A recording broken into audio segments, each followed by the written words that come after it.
Government agencies are undertaking an unprecedented period of IT and application modernization.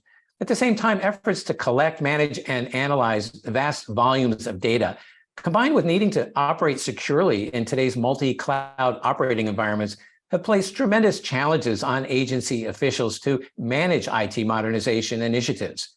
I'm Wyatt Cash with Scoop News Group, and here to talk about how IT officials are addressing some of those challenges is Melinda Rogers, Chief Information Officer at the U.S. Department of Justice, who oversees the IT operations of more than 40 component offices at DOJ.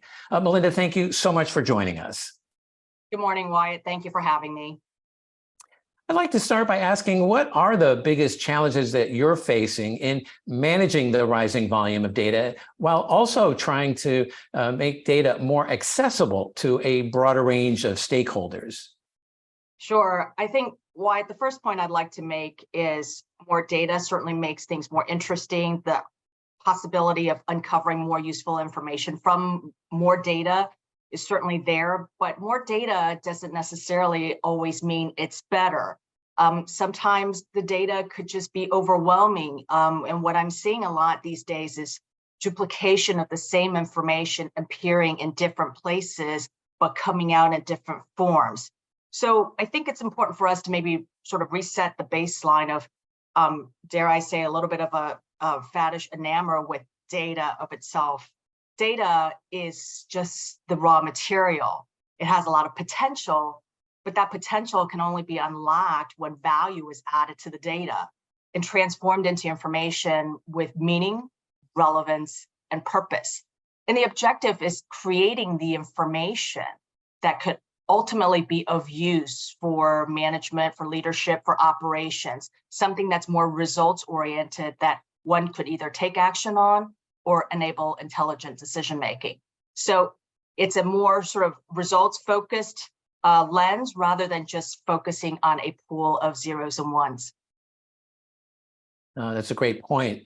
But then how are you also approaching the demands for data, to move more freely and dynamically across cloud environments, which becomes presumably harder to really manage and control? Spot on, Wyatt. We're working to establish data policies and frameworks to document and standardize how information can be and should be exchanged, ultimately to promote accountability, transparency, and collaboration. These policies and frameworks will certainly take a closer look at hybrid and multi-cloud environments, ideally leaning towards a cloud-agnostic approach. It's critical for us to ensure that the department has secure and scalable options to meet our complex data needs. We operate in the unclassified environment as well as the classified environment, and also with the lens towards full mission lifecycle requirements. Ultimately, moving data between cloud environments needs to happen in a sanctioned, secured, and monitored way. And this is where we're also incorporating our zero trust architecture to ensure that we have the right security infrastructure in place for information sharing across multiple and different cloud instances. So speaking of security, where are you focusing your efforts to protect the security of all that data moving between these various IT systems, both internally and systems operated externally as well? Well, to keep pace with today's dynamic and increasingly sophisticated cyber threat environment, we're investing in both technology and personnel to match these modernization goals. As we continue to grow our use of cloud technology, I'm focused on doing so in a coordinated, deliberate way.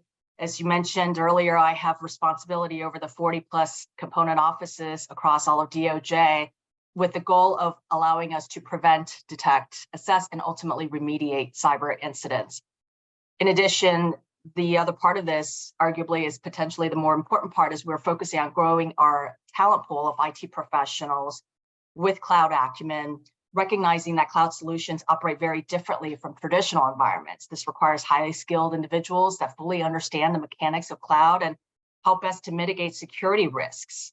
So it's really looking at both sides of the equation. It's not a trade-off. I've got to be able to tackle both at the same time.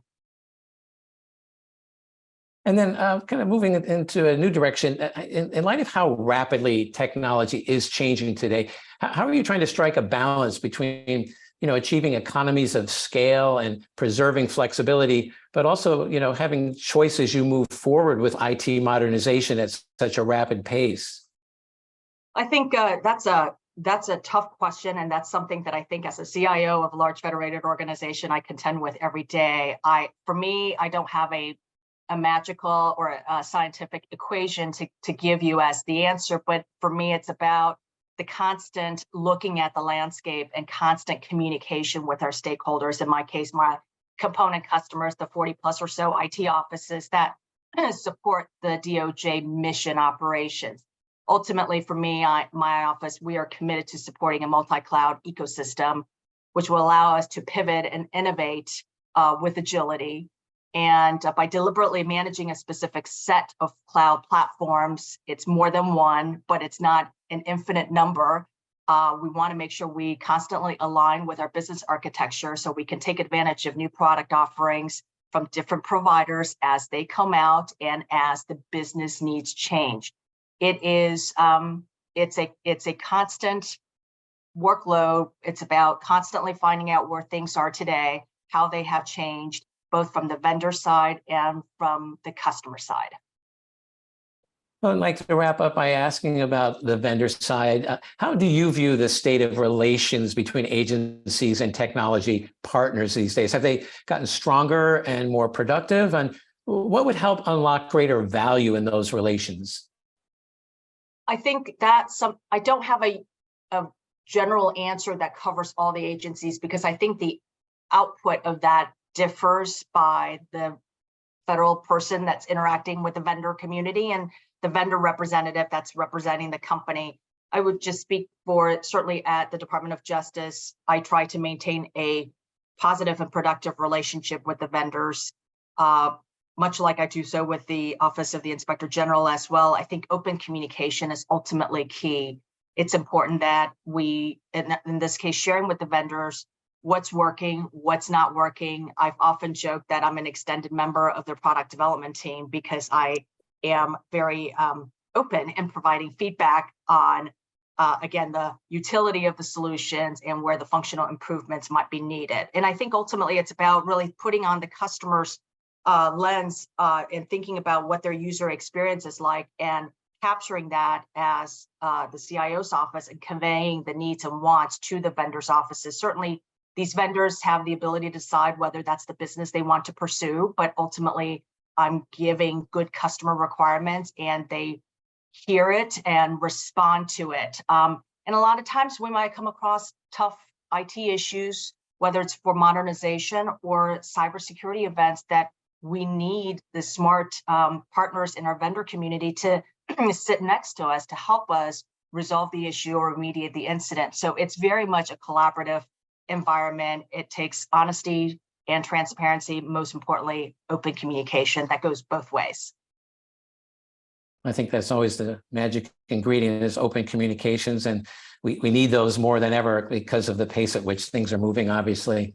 Well, yes. Melinda Rogers, on behalf of our viewers, thank you so much for taking a few minutes to share your insights on what you're seeing and doing at the Department of Justice, and for sharing some of the kind of best practices also that you're putting into practice there. So thank you so much for being with us.